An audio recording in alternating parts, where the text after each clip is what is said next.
Follies at the Covenday parade is the 11th episode of the second season of The Owl House, 30th overall, and aired 7 months after the last episode.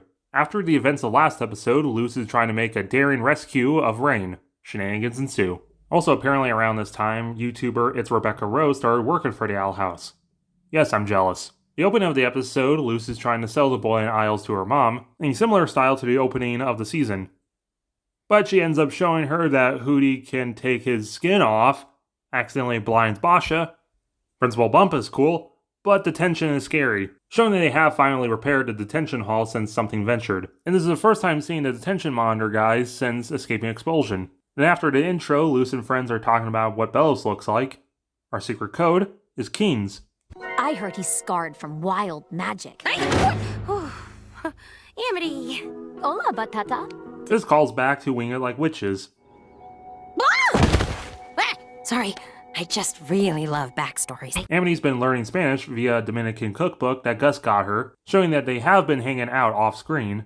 Amity calls Luce a sweet potato, which is super cute. But then it gets kind of awkward because then everyone asks about the door, and Luce starts thinking back to the last episode, but with different dialogue. When you come home, promise you'll stay here. I didn't mean to push you away. I swear things will be different. Mom, it's not you. It never was. Promise me, Luz. Please. It's me.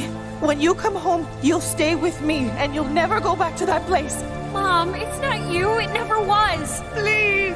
You can probably chalk this up to this is just how Luce interpreted what Camilla said. Mom's here to pick me up. Sorry, I gotta go. But Luce accidentally dropped her phone. In town, it's Covenday. It's just a fancy way to kiss the Emperor's... whatever. Kikimora is dealing with what everyone deals with, and their parents wanting them to visit, but they got work, and it's awkward, and meh. Private Inspectigator is an inspector and a specter, like a ghost. Also, Keen references bread puns, which we last saw in Really Small Problems. And they're here because Ida is stalking her ex, confirming that yes, Rain and Ida were dating at one point. Luce has the same reaction as the audience. Rain's file, Rain whispers, music notes, Rain whisper, the bar Coven, Palisman unknown, master of all manners of instruments from the guitar to the organ, so they can play more than just a violin. Next page, a lot of photos. Likes, spicy food, can't relate, favorite movie, Die Hard 2, that's a reference to Die Hard 2, but I guess with a musical. Other side, we see some photos, including that photo of Rain and Ida getting anime ice cream from the episode Wing It Like Witches. But now with Rain's face revealed, a more recent photo with Rain and Ida, but with Bat Mask, and it seems like Ida's wearing her Season 1 outfit. And I love that Keen is literally playing Ida's Requiem on a tape. Ida says they need someone to lend a hand on the inside, so they get the hand demon. Kiki has a cry out about her family reunion and her job conflicting, and she references that she's from Palm Stings, which was first referenced from Keeping Up Appearances. But then Ida references literally every time Kikimora has appeared, she's tried to kill them. Also, we get a girlfriend count. But then Luce comes up with a plan to rescue Rain and kidnap Kiki so that Rain can be around and Kiki can go to her family reunion. Portahootie. This is our first time seeing Martin in a while. This is Edric's first speaking appearance without Emera, but he keeps up the magical twin spirit because he's selling fireworks. The illegal kind you get in Indiana. Also, apparently, this Griffin model is the same Griffin from episode 1. Meanwhile, Willow lifts Bro, and Amity confides in her about how Luce is keeping secrets from her and she just wants to know. We can see some Fly Derby posters on Willow's wall that will be important in a few episodes, and a couple photos of her, Gus, and Luce together. She also has a little cat bed for Clover, her palisman. This is the first time the two girls extensively talk together since understanding Willow, and Willow doesn't really know how to deal with this, but they'll talk about it if she does her hair. Ugh, you know I hate these things. Talking to people, waving to people, people. Then we're introduced to the head of the plant coven, Terra Snapdragon, who's drugging Rain to make them forget about what happened and to be obedient to the Emperor. Also notice they do a kind of blow whistle to the potion. At the parade, we have a little cat Emperor float. The Illusion Coven float is madness, and it's all done by that Guardian of the Golderstones. Luce has a Keen watch. That's adorable. And going by the fact that it has a chipped horn, I'm guessing she got it commissioned a while ago and she's only now getting it. She also has a different cape than she normally has because it was kind of ruined last episode. Rain's float is being pulled by two of those rat worm things from Once Upon a Swap. Kiki has a master-crafted Rolex Emperor's Coven watch. Hootie's tongue watch is going to be appearing in my nightmares. As the plan begins, they use a new glyph combo. With the light and the snow glyph, they make steam. Luz refers to herself as Hecate instead of Azura for once. But Rain actually does not want to be kidnapped and wants to stay with the Emperor, and Ida just wants to keep them safe.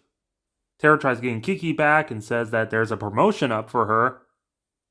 Luz is skilled, man. Drawing on a leaf of a marker first, and then all that detail on this tiny thing. Amity saves her, we get another girlfriend count. Amity makes an abomination skateboard, that's rad. Rain and Ida have a fight.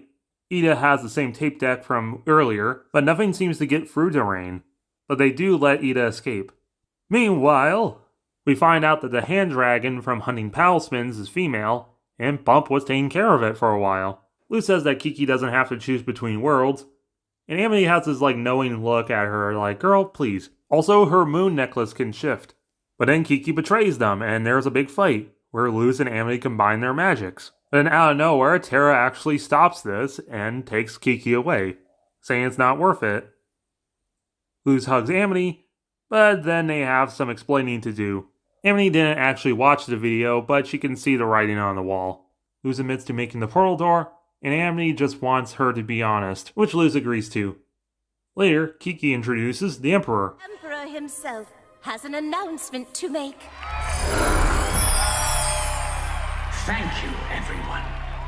Together, we are perfecting the Coven system as the Titan intended. The Day of Unity will be in exactly 1 month.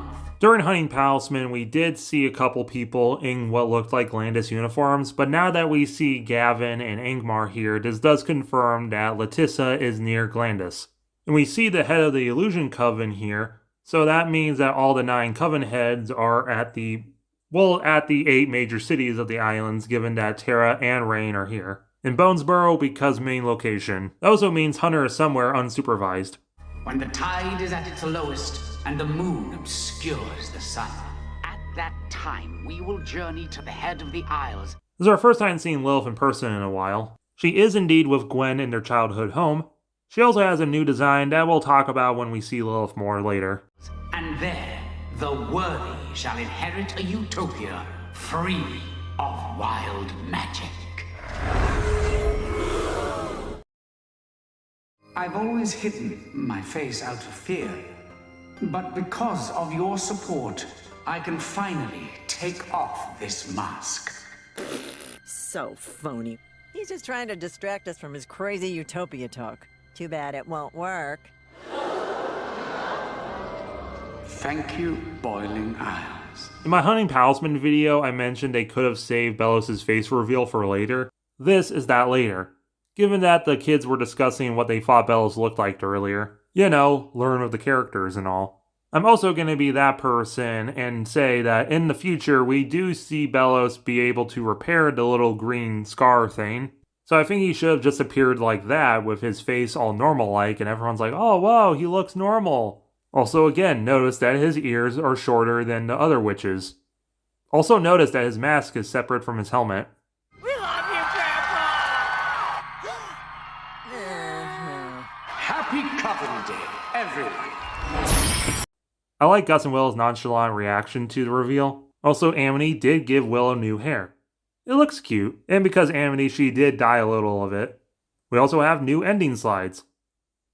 Of Ida and family going on a ride, Luz and friends hanging out, Luz and Amity holding hands, Harpy, Ida, and Keen, Camilla and V, Terra wrapping themselves around Rain, and Darius and Eberwolf, Luz staring at the Titan, and then joined by family.